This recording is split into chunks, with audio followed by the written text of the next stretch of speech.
a gente trouxe aqui uma discussão que é, talvez, é difícil falar a mais pertinente, mas das mais pertinentes, falando sobre o desempenho dos nossos alunos na prova internacional chamada PISA, que levanta o desempenho dos alunos em mais de 80 países, leitura, ciências, matemática. É uma prova que é feita a cada 3 anos e também não precisa ser mais frequente do que isso, porque não dá para mudar de um ano para outro o ensino de um país, mas a cada 3 anos você tem uma percepção, né? E o Brasil vai muito mal. O Brasil vai muito mal. E não é que passou a ficar mal. Eu digo agora não, porque é 2022, mas passou a ficar mal. Vai mal, vai mal. A gente está sempre entre os 20 últimos. É uma coisa horrorosa, seja em matemática. A gente fala assim, não, a gente está melhor nisso do que naquilo. Ah, tá, não, a gente está na posição 65, na outra a gente está na posição 61. Mas não tem nenhum que a gente está na posição 22, sabe? 35, 14. Não tem. A gente não melhora. Uma economia que está entre as 10 maiores do mundo, tem uma renda pífia e tem um desempenho de educação pavoroso, vergonhoso, asqueroso, deveria dar revolta. Os chefes de Estado do Brasil, os chefes de Estado que passaram pelo país desde que tem essa prova, e mesmo antes, deveriam ficar envergonhados de sair pelo mundo dando ideias sobre como os outros devem resolver seus problemas, quando a gente não consegue resolver o problema da educação no Brasil. Isso vale para o presidente da República, isso vale para os governadores de Estado, isso vale para os secretários de Estado, para o ministro da Educação, para os prefeitos, para todo mundo, para os senadores. O que os deputados, né, Arthur Lira, o que os senadores, Rodrigo Pacheco, né, qual é a problemática? Né? De que forma nós estamos problematizando isso? Porque problematizar significa buscar os problemas. Como é que a gente está enfrentando isso? A gente não está enfrentando. Simplesmente a gente fala de taxa de juros, beleza, tem que falar. Fala de crescimento econômico, beleza, tem que falar. Precisamos falar sempre sobre isso. Tem vários problemas no Brasil que são muito importantes. Segurança pública, um vexame. As imagens que a gente está vendo nas grandes cidades, as cidades tomadas pela marginalidade, fazem o que querem. Fazem o que bem tem, né? Apedrejam, quebram, matam, roubam.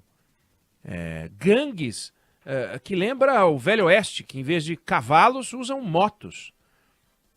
Casais andando na rua de manhã, coisa mais natural do mundo, cercados por 3 motos para roubar os celulares. Uma coisa...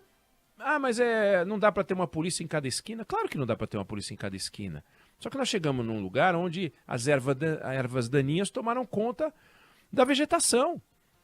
Então uma pessoa de moto hoje é motivo de preocupação. O pobre do entregador, que trabalha feito um louco, é confundido com um marginal, porque o marginal, como tem muito entregador no Brasil, ele se fantasia de entregador, né? E rouba. E rouba, e mata, e faz o que quer, e nós estamos no vai o que quer. Aí quando a gente vai para a educação, que tem relação com tudo isso, tem relação com a pobreza, tem relação com a criminalidade, não explica tudo não. Mas por trás você tem um problema seríssimo, que é um desgoverno. Nós temos no Brasil um eterno desgoverno no campo da educação. Não há um sistema de ensino no Brasil. Você tem um sistema de saúde, você não tem um sistema de educação. Quando eu digo um sistema de educação, é tudo dentro de um mesmo sistema. Não. É aquilo, tem milhões de orientações diferentes, milhares, né? Orientações municipais, orientações estaduais, orientações federais. E aí vem, não, mas é fácil, a universidade é federal, mas também tem estadual. O ensino médio é estadual, mas também tem municipal, também tem federal. O ensino básico é municipal, mas também o governo cuida de creche, e daí na creche a universidade. Então um faz a creche e a universidade, outro faz o ensino básico, fundamental, outro faz fundamental. Tinha que ser uma coisa só, um só dinheiro, um só caminho. Mas não é só essa a questão. A questão é, ainda que de forma pulverizada, o Brasil podia ter um desempenho melhor. E não tem, porque não se discute o ensino no Brasil com maturidade. Você tem várias entidades, várias ONGs discutindo, aplicadas nesse assunto, e os governos fazem ouvidos de mercador. Porque não dá voto, porque não tem pedra fundamental, porque não dá para inaugurar, só aquelas patifarias, né? Projetos malucos, né? Escola cívico-militar, uma imbecilidade criada pelo ex-presidente Bolsonaro. O Brasil tem 150 mil escolas, aí vão fazer 40 escolas cívico-militares por ano. Aí em 4 anos faz 100 escolas, 150 escolas. É uma imbecilidade, uma coisa inútil, não muda o cheiro da água. Ou então, como Flávio Dino, quando era governador do Maranhão, vamos fazer o Maranhão o primeiro estado bilíngue do Brasil. Fez uma escola bilíngue, uma. E fatura na eleição. E assim vai, os céus. Os céus são importantes? São, mas quantos tem? Quantos precisaria ter? O CIEP, que o Brizola fez, bacana. Quantos tem? Quantos precisaria ter? E por que não fez? Por que não fizemos o Brasil inteiro? Ah, não, vamos fazer. Aí o governo Collor começou com o SIAC. Aí o governo Itamar fez o CAIC. Ou o Fernando Henrique também. Aí você vai ver quantas tem. Tudo arruinado, tudo cheio d'água. Uma ou outra bem preservada, mas o resto um desastre. Então é um monte de aventura, um monte de descuido.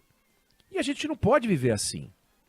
Então, o centro do ensino não é a parede de concreto.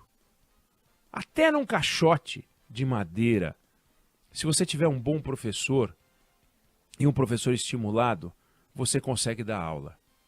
Consegue dar aula. É bom? Não, é péssimo, mas consegue. Pior é um professor desestimulado, desrespeitado, mal remunerado, ignorado, num prédio de concreto bonito, que o governante vai lá e diz, olha que bacana, tudo amarelinho, vermelhinho, azulzinho, verdinho. E a escola dentro, que a alma da escola é o professor. É o professor. 2,5 milhões de profissionais no Brasil. Como é que eles estão sendo tratados? O desânimo, o desencanto. Nós podemos viver um apagão nessa área. Aliás, tem estudos mostrando que nós estamos caminhando para um apagão nessa área. Quem é que quer dar aula hoje para ganhar o que ganha um professor? E aí é o seguinte, o Brasil que investe quase 4 vezes mais no ensino superior do que no ensino básico. Em países mais avançados não chega ao dobro. Aqui é quase 4 vezes mais. Professores com salários altos só na universidade. Ou então escolas privadas, pontualmente aqui e ali, e mesmo assim, pontualmente. Sim, aí tem professores que ganham bem. Cursinho, né? Mas aí, quem é que vai mudar esse quadro? A gente ouve falar, temos que qualificar o professor. Bom, a lógica para qualificar o professor é ter um professor mais bem treinado, capaz de ensinar os que não são bem treinados ou não tão bem treinados. Quem é esse professor bem treinado? Aonde ele se formou? Cadê esse profissional? Cadê o nosso esquadrão, a nossa SWAT de professores bem treinados, correndo esse Brasil, treinando professores para dar aula de matemática, de português, de história, de geografia? Cadê esse professor bem formado? Não tem. Eles têm que ser forjados, fabricados. E como que se produz professor bem formado? Na universidade.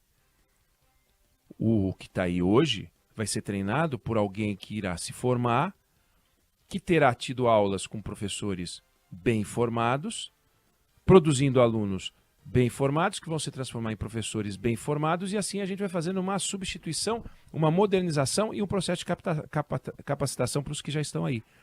Como? Se a estrutura que a gente tem de universidade hoje para formação de professores é péssima.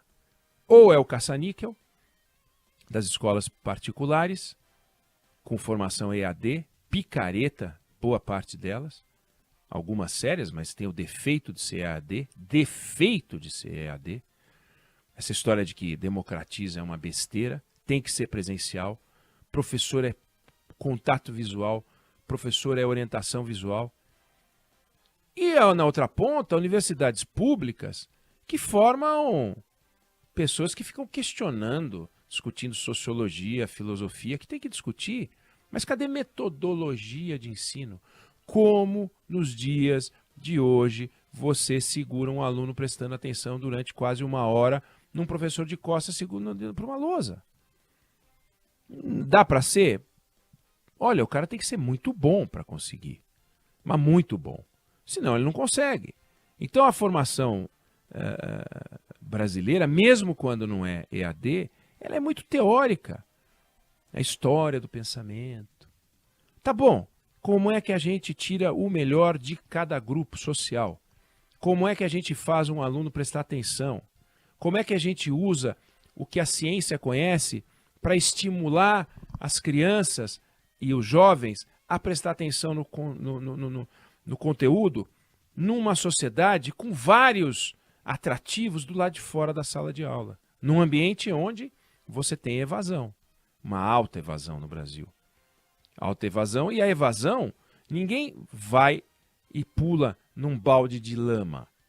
As pessoas saem da escola, estão pulando num balde de lama ao sair da escola, mas elas não têm essa noção.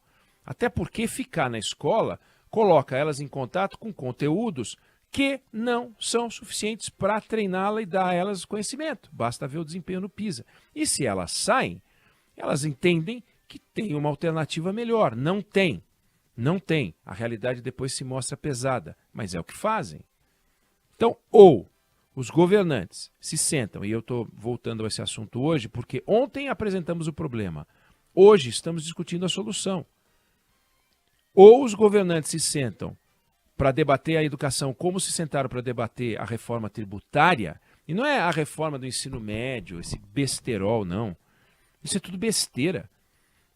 Se a reforma do ensino médio vai ser assim ou vai ser assado, é o seguinte, temos que sentar à mesa, governantes de todas as esferas, e falar como é que a gente vai ser top 20 no PISA, como é que a gente vai ser top 10 no PISA, como é que a gente vai sair do fim da fila, entre os 20 piores para passar, pelo menos, entre os 20 melhores.